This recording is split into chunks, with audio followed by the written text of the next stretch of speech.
A 2.47 ERA through 207 innings pitched, with 212 strikeouts and a league-leading 171 ERA+, all contributing to a fourth-place Cy Young finish at just 26 years old. And all this coming after a top 10 placement in 2019 and top 3 Rookie of the Year campaign in 2018. These are the numbers of a true ace pitcher, a superstar anchor of nearly any rotation. This is what Walker Buehler used to be, but pretty much ever since he got injured a third of the way through 2022, he's never been quite the same, and it's resulted in a bottoming out in 2025 that got him flat-out released from a team set to make a legitimate playoff run.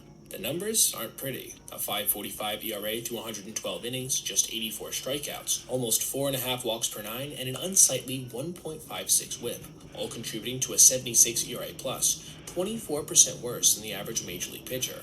Now, before we dive into why, I want to acknowledge that his 2024 numbers look relatively similar. But being as how this was his first year back from major time off, and he only ended up throwing 75 innings, I'm going to put this to the side and focus on 2025 for today, contrasting it with 2021 when he had his last truly productive numbers. Digging into the underlying stats, one thing is immediately made abundantly clear. He is not in any way getting unlucky, as evidenced by his 5.69 expected ERA, which is somehow worse than his real total, along with outsized numbers in expected slugging, expected batting average, expected WOBA, and every barrel metric. And of course, he's not helping himself with a walk rate over double what it was back in 2019. Now, the most obvious culprit people would probably point to is diminished stuff. And while his repertoire isn't quite as sharp as it was during that top 5 Cy Young finishing season, it's not like it's gotten crazy unproductive in this regard either. He still is getting above average IDB on his fastball, which is coming in at a respectable 94 miles an hour. The movement profiles on the rest of his pitches are relatively similar to what they were back in 2021, with some having more favorable profiles and others less. Suffice to say, this is not the be-all, end-all. Further, it doesn't explain why his average exit velocity against has actually stayed about the same since his heyday. So, if hitters aren't hitting the ball harder than they were back then, how are they doing so much damage in the predictive metrics? And if the stuff is about the same, why isn't it generating swings and misses? As you can see in these two screenshots, how much across the board his whiff percentages have fallen since then. I believe the answer lies in his average location. Look at the screenshot from 2021. You can see how his four-seam fastball has a large amount in the middle of the plate, which you can get away with when you sequence your other pitches well, but does also have a decided peak up in the zone, as well as his cutter, sweeper, sinker, and changeup, all being placed pretty solidly in the areas you want them to, with a solid amount out of the zone, but a decent amount in zone as well, with only really his knuckle curve being a slight wild card.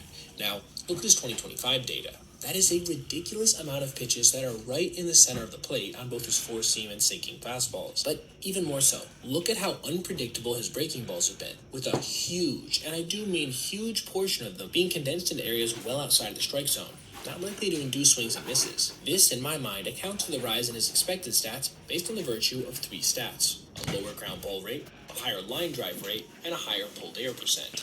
These are all usually indicative of hitters being able to generate more consistently productive contact, not necessarily in exit velocity, but in batted ball location and type of hits.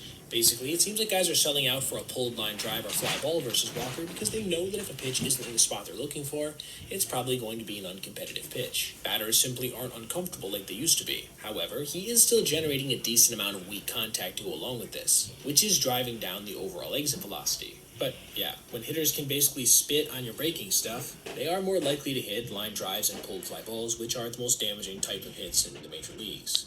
So, how does he fix this? Well, I'm no MLB pitching coach, so take this with a grain of salt, but based on my perception, I think the answer has to be being more aggressive in the zone with his breaking pitches. They're all still pretty good metrically, so I don't think they'll be getting barreled up like crazy, and it'll force hitters to stop selling out for his fastball, which has gotten crushed this year more than any of his other pitches, and start second-guessing themselves like he used to do during his heyday, as he's always relied on a pretty complicated pitch mix. Regardless, I think it's obvious that he still has some pretty decent skills in the mound, and if he's in any way able to harness them like he used to do with the Dodgers, I can't see why he couldn't still have some decent success with his new team, the Phillies, down the stretch and potentially into the postseason.